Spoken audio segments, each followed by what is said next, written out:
Hello, you're watching TVS News at 5 with me, Douglas Elliott. It's Tuesday, October 12th. Let's get to our top story. Centering on the livelihoods of the people, the Sarawak Budget 2022 amounting to 10.136 billion ringgit was formulated against the performance of global and domestic economies and focuses on helping the people and economy to recover from the impact of the COVID-19 pandemic. Untuk tahun 22 bajet kita ialah berjumlah 10.136 bilion.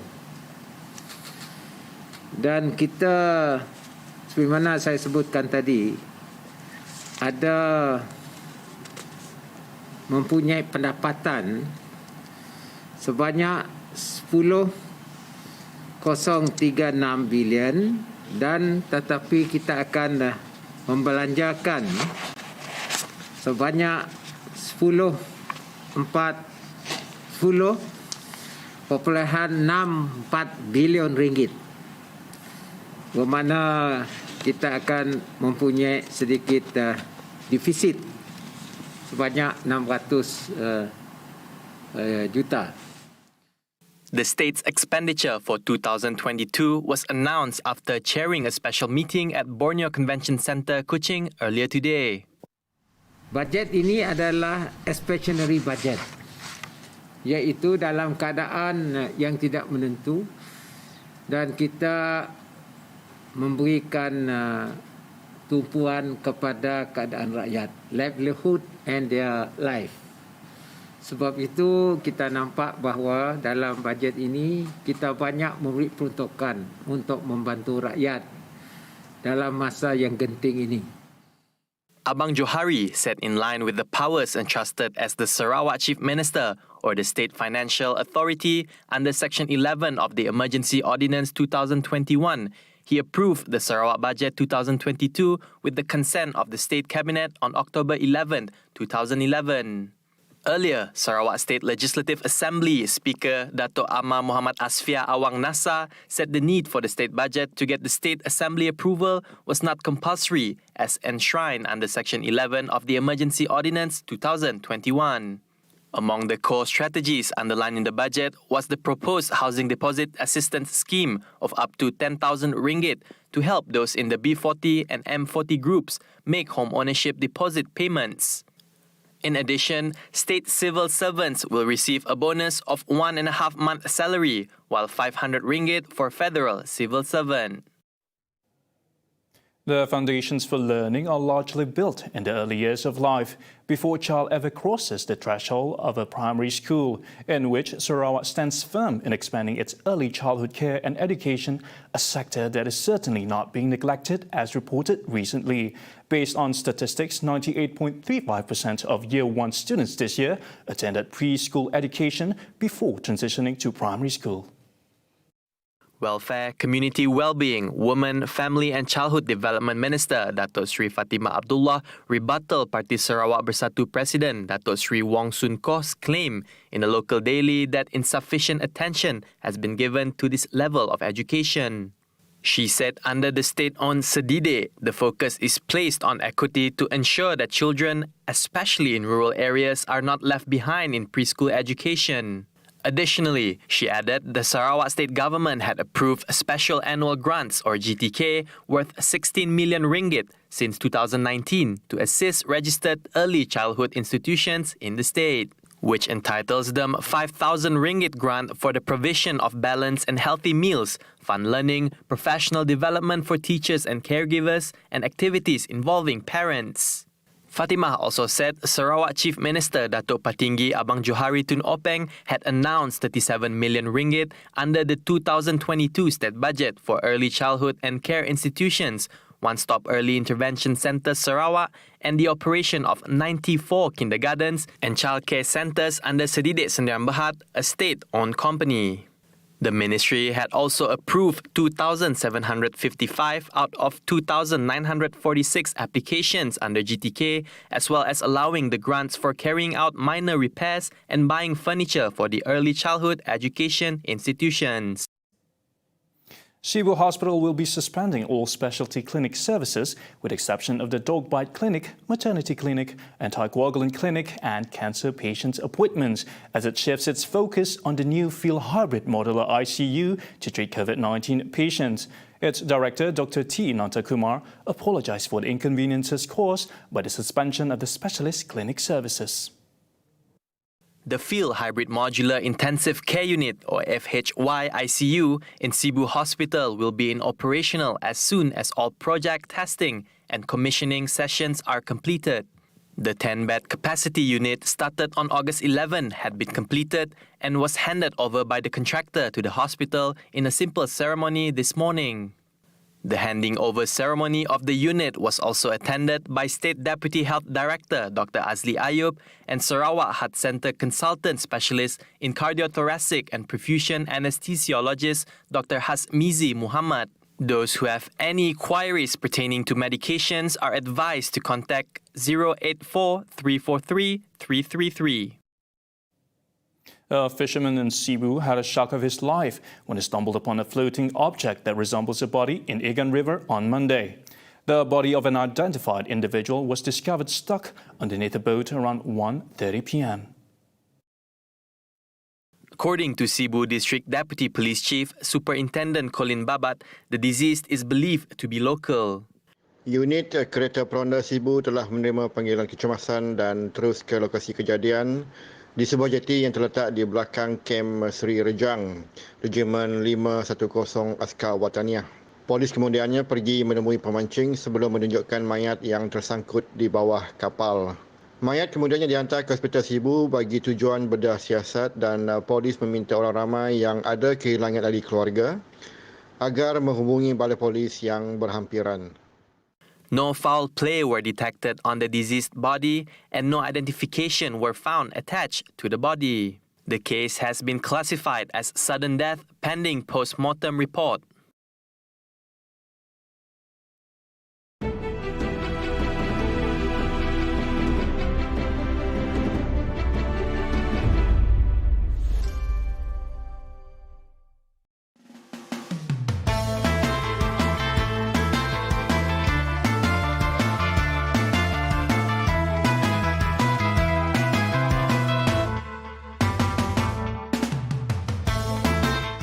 Malam pesta muda-mudi riang dalam Mem. Oi, Getaran jiwa kah?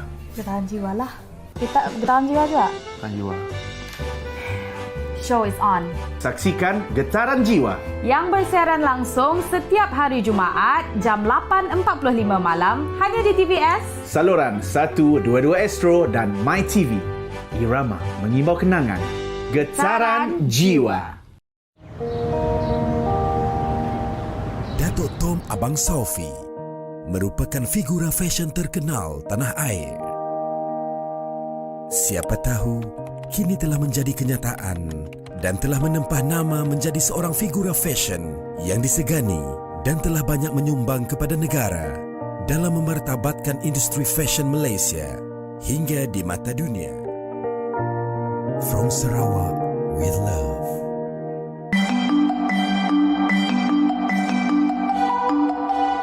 Kerajaan Sarawak memperuntukkan 5 juta ringgit bagi menyediakan perkhidmatan bas sekolah percuma. Inisiatif ini untuk membantu ibu bapa yang kurang berkemampuan menghantar anak-anak mereka ke sekolah dan secara tidak langsung mengurangkan kesesakan lalu lintas. Pihak Yayasan Sarawak juga telah mencipta aplikasi Sarawak Free School Bus digunakan untuk mengesan lokasi terkini. Bas sekolah percuma mula dilaksanakan di sekitar Kuching pada 3 Ogos 2020.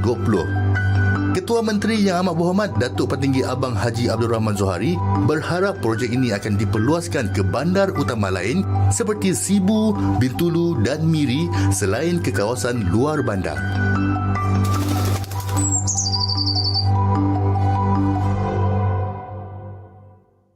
Ramainya yang ingkar PKP, banyak kita rugi ni tahu. Kena bayar denda, rugi. Kes naik, rugi. Masa, tenaga, rugi. Kita rugi, semua rugi. patuh arahan. Kalau duduk rumah, lagi bagus. Bantu petugas barisan hadapan kita, okey? Ingat, amal 3W. Wash, wear, warn. Dan elak 3S. Tempat sesak, tempat sempit, sembang dekat-dekat. Jangan leka, terus waspada. Ingat, sama-sama kita jaga kita. Budayakan norma baru. Bersama-sama kita putuskan rantaian COVID-19.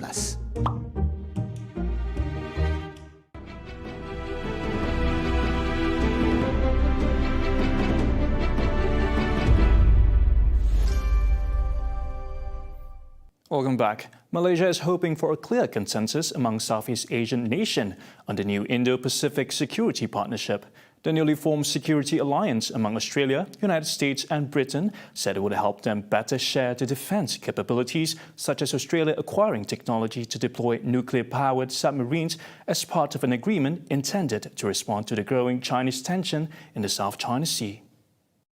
The plan has divided countries in Southeast Asia. Malaysia and Indonesia warned that it could lead to an arms race among rival superpowers in the region. The Philippines, a US defense ally, has backed the pact.